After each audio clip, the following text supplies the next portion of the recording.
So I managed to get out last night, which was cool.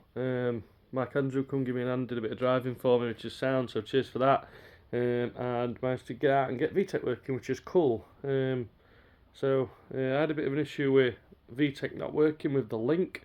It was switching tables. I've set it up a bit like what I'm used to Honda and stuff. So I've run dual tables. So you've got two tables on the link. So I've got obviously the low cam and the high cam tables, and it switches between them. And it was switching. Obviously, you see up in the corner that the VTEC's been actuated, but the solenoid wasn't working. So these have obviously a solenoid on the side of the cylinder head. And that wasn't actually switching in. When I ran a test, it worked and you could get it to click away, but what I didn't realise is on a link they've got some FET drivers underneath on the board, and you have to set the VTEC to low side.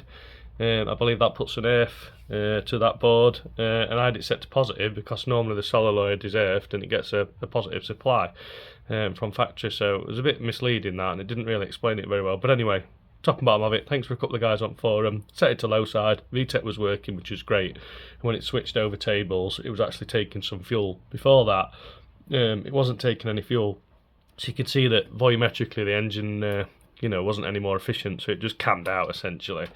It'd only get to about 7,500 and it were flat and stuff, so that's that. Got VTEC working now, which is great. Really happy with that. It feels surprisingly nippy, which I'm amazed about. Obviously it is only a low compression 800 at the minute. It's about 10.3 to 1, something like that, this on Wiseco pistons from when it was turbocharged and stuff, but it's just got EK9 cams in it. Obviously the head are ported with valve train and stuff, and then obviously that AEB's whirlwind intake and just breathing mods really.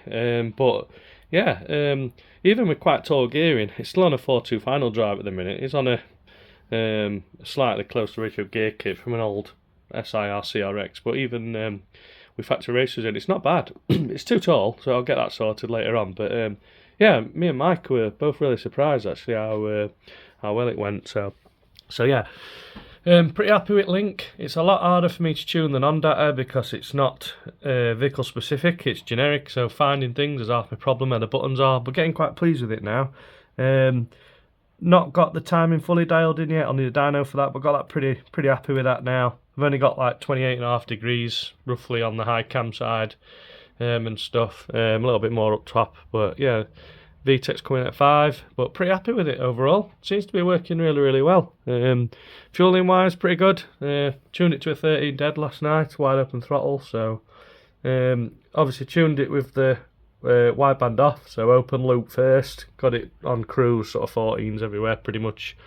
And then obviously I've turned the wideband on low load and stuff, but it doesn't really need that. So it is running closed loop now. It's sort of anything. Sort of up to about half load really and stuff, so yeah, but really pleased with it so far. Got some more stuff to do, so I've got breather system to sort, that's got that to do, and put a catch tank somewhere. Probably going to move this expansion tank, move that around a bit and sort that.